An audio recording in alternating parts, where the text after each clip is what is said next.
In this episode, I end up in Saudi Arabia. Typhoon Odette rips through Puerto Princesa. And Chasamba gets dragged into the mangroves.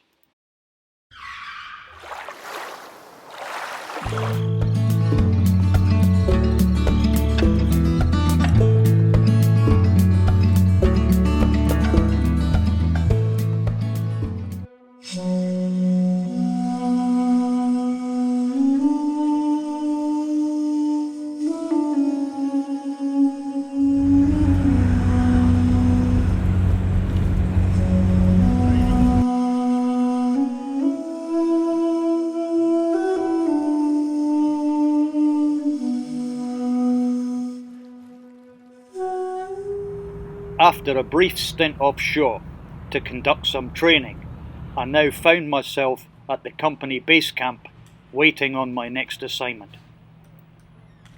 Okay, so what can we say about the boot camp or POW camp?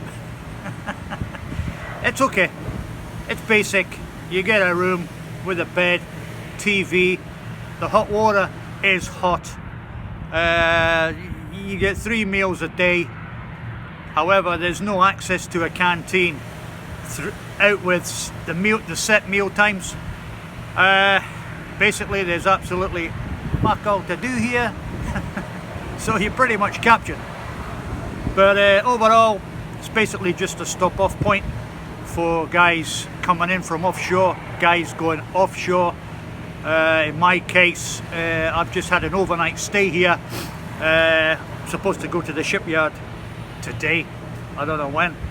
I've been back down the office this morning asking, well, when's my pickup to go to the shipyard?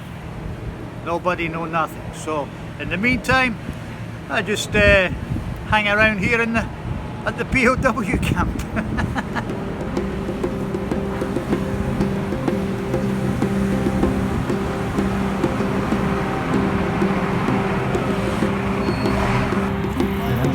Morning! As you can see, that's the main mode of transport for the workers to get around the camp. Okay, so here's the crew bus, which is going to take me to the port of Dammam, down to the shipyard this morning.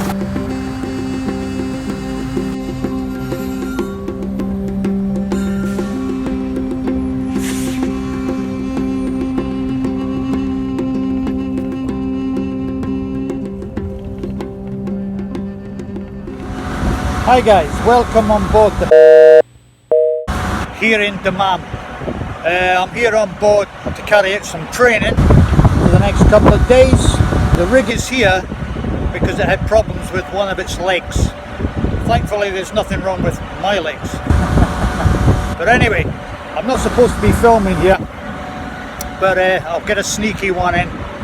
But yeah, it's a hive of activity here in Dammam. It's a busy port, so we'll just have a quick look around it.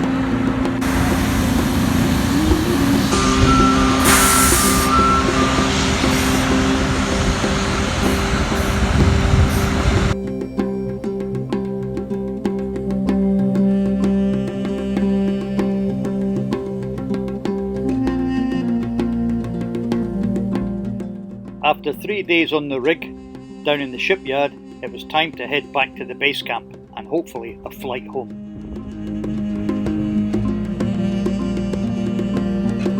Okay, come on, let's go and have a look inside my 5-star luxury abode.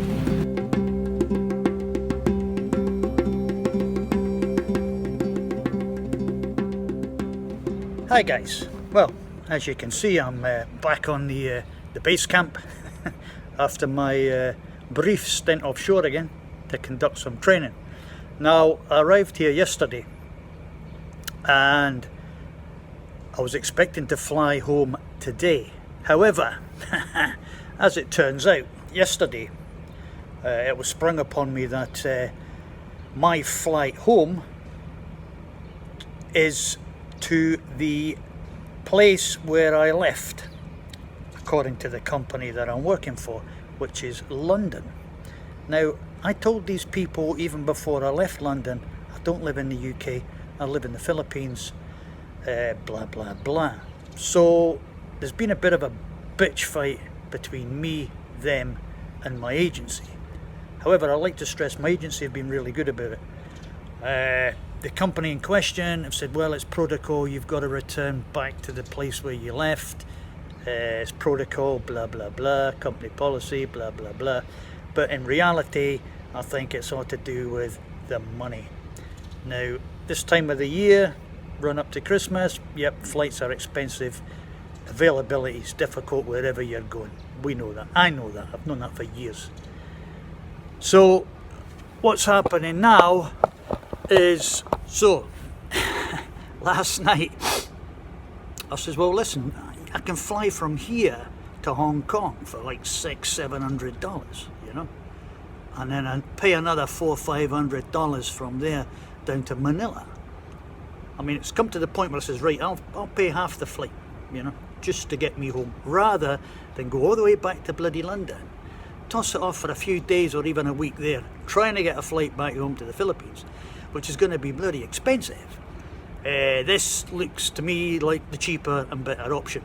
So this morning I've just heard from my agency in Glasgow that this company are arranging a flight tomorrow, I think, to Bangkok. Then I'm going to have to sort out my own flight from Bangkok to Manila, which okay, I've got no problem with it.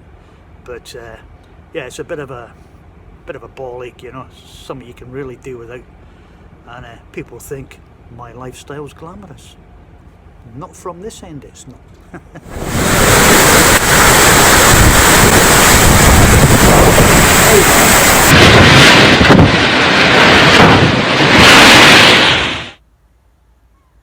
Once the typhoon had passed, it was time to assess the damage. And to be honest, we got let off quite lightly compared to others. And thankfully, our bamboo native style house is still in one piece. Well, I've arrived at the boatyard with Randy, and as you can see, last week's typhoon has caused some considerable amount of damage here. And things were about to get a whole lot worse. And here we see Olza, very sad looking, and over there we have Chasamba, looks like a train wrecker.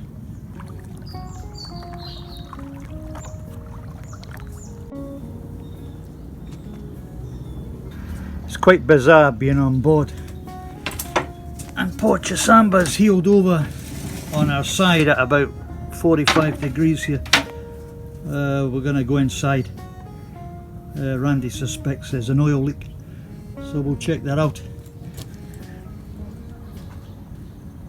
Solar panels, ballast, A-frame, kind of damaged and bent. To be honest, it could have been a lot worse. Bimmy roof, still intact. Ay. So Randy had reported there was some oil in the bilge, which was a bit of a cause for concern. However, upon further investigation, I've discovered, because of the way the engine's tilted over 45 on the starboard side, the oil has actually been leaking through the dipstick hole, so that's a relief. Everything in here in the engine room appears to be okay, thankfully. So what we're trying to do now is, because of the chain and the rope's really bar tight, we're trying to slacken off a few shackles and take the twists out of this so we can release the mooring chain from Chasamba. Okay, the belay crew have made a couple of drums to be used for lifting the mooring blocks. George is going to go diving.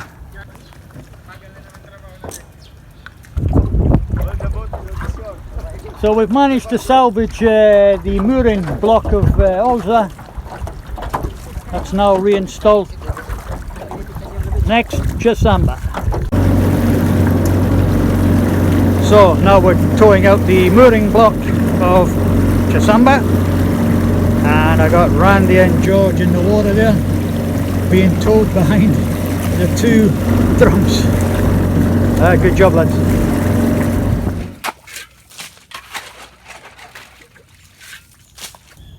After last night's unsuccessful attempt to float Chasamba, this morning Randy and I are now resorted to digging her out. So yeah, we're going to try and make a path for the keel. She floated last night, but there's no way we could have pulled her out of here. So what we're doing this morning, while there's a very low tide, we're going to dig a channel, and hopefully later tonight we'll have another attempt at pulling her out. Well, one bit of good news. Last night we were successful in recovering Olza. So Olza is now back on her buoy, which is good.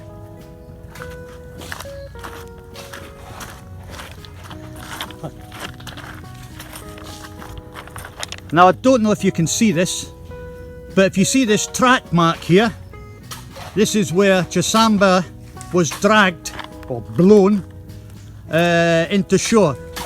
You could see where her fin keel has made all these scrapings. Yeah, it's quite a distance. Bloody hell. All the way to there. Well, as you can see, we've dug a channel.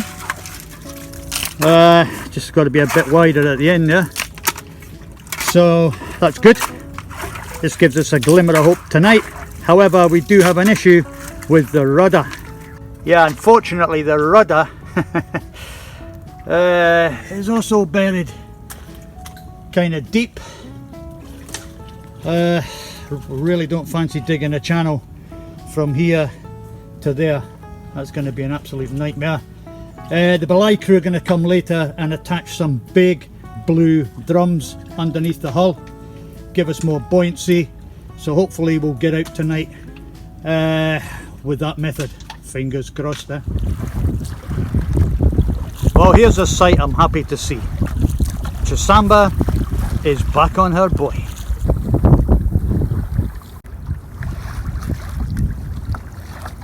That scrape, that mark there, Randy, I think that's a tide mark, yeah, that's tide. Tide. So relatively speaking, considering she was laid on that side, above the waterline, she looks okay. There's a bit of a, oh yeah, a little bit of damage there.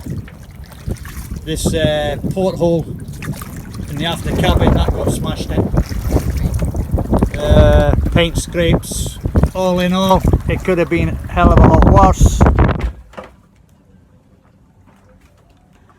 Well, as you can tell by the grin, we managed to float Chasamba last night, which was a relief. What we ended up doing, we ended up putting big blue drums underneath the hull. Also, as you've already seen, Randy and I dug a channel for the fin keel to follow. So with the added buoyancy and the aid of the channel that we dug out, it all helped. Plus we put an extra drum under the stern to lift the rudder up, because that was still kind of buried in a bit of a hole. So yeah, it worked fine. As soon as the tide came up, off she went. We pulled her out, no problem. Put her back on the buoy.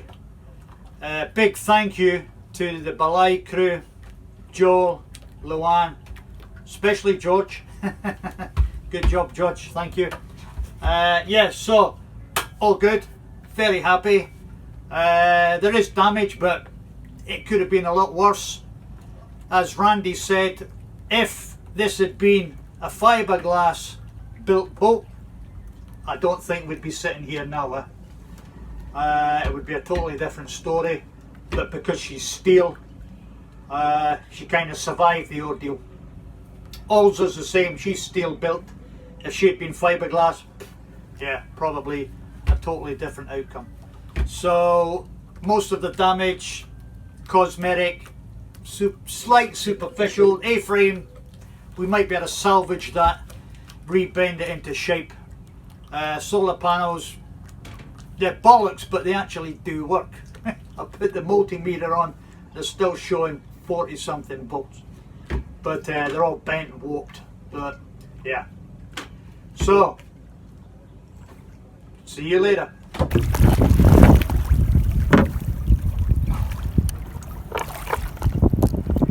So, Randy's in the water.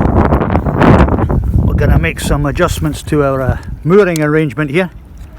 This was just a temporary fix late last night. So what Randy's going to do now is just remove this preventer chain and put it underneath the drum a few links down.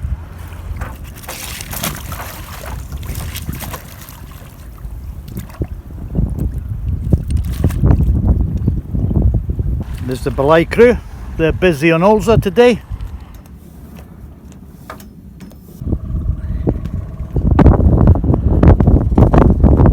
This morning's exercise, we're going to start removing these solar panels. As I said earlier, they're bollocks, but they actually still work, which is a surprise. But yeah, we're just going to start dismantling bits and pieces. So in the meantime, we'll just crack on. All right there, Rand? Okay.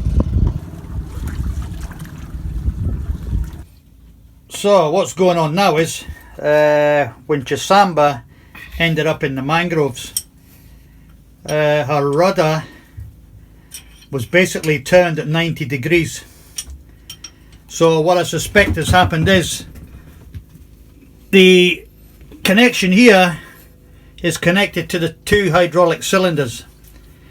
So when the rudder got dragged into the mangroves at 90, I suspect this bracket arrangement actually turned on the rudder post. This is the rudder post here and the bracket there. So what we're trying to do now is slacken off this bracket, turn it back 90 degrees.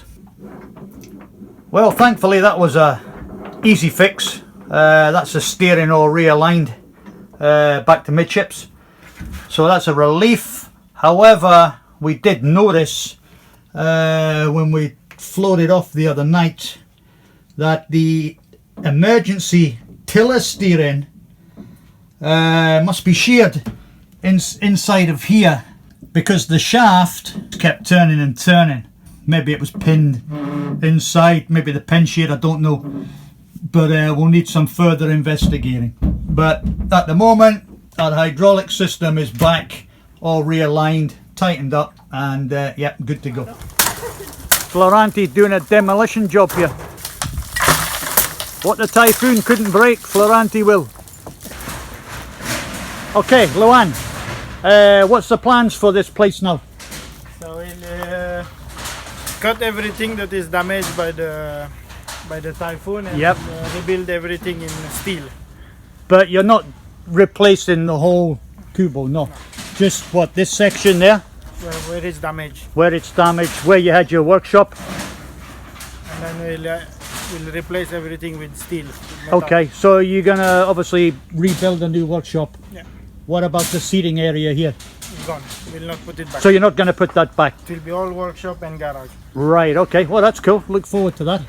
It's just a pity it has to be done, but at the end of the day, none of your guys were hurt during the typhoon, everyone was good, same at the hotel, eh? Yeah.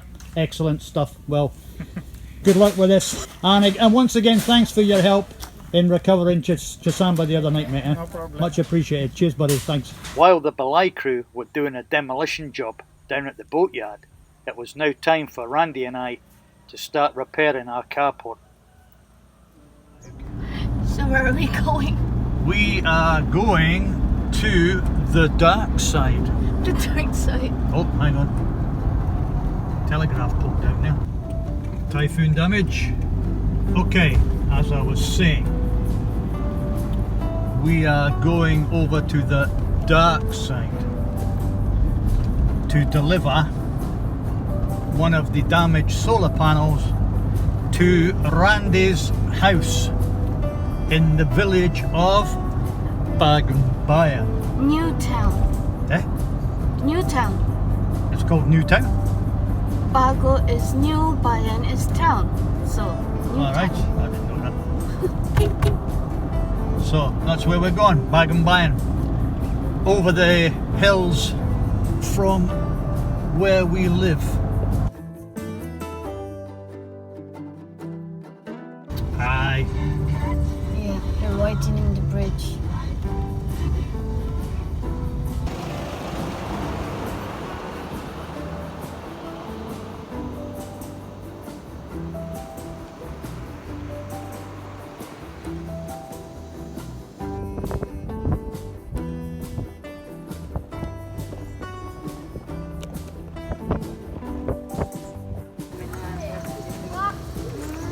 So there's Randy and the brothers.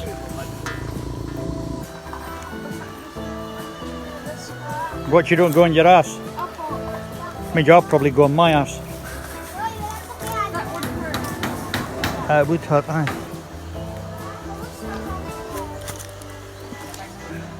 Oo nga, no? Cute. This is your house. Or that one? So this is Randy's house. We're going to replace this small solar panel with that big solar panel, 400 watt. That'll probably power the whole village.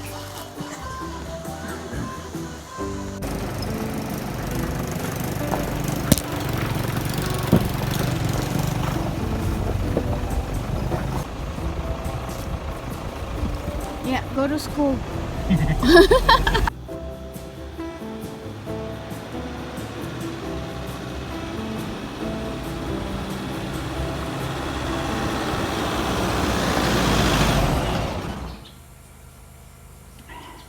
Oh, hi guys.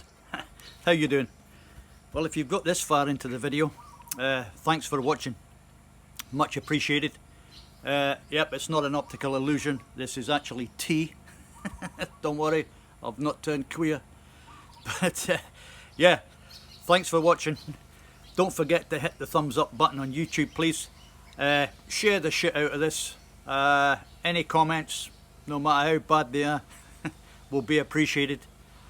I would just like to take this opportunity to wish all of our subscribers, our Patreons, a Happy New Year from Team Fury Marine, and hope you all have a good year, and we'll see you in future episodes. Take care now.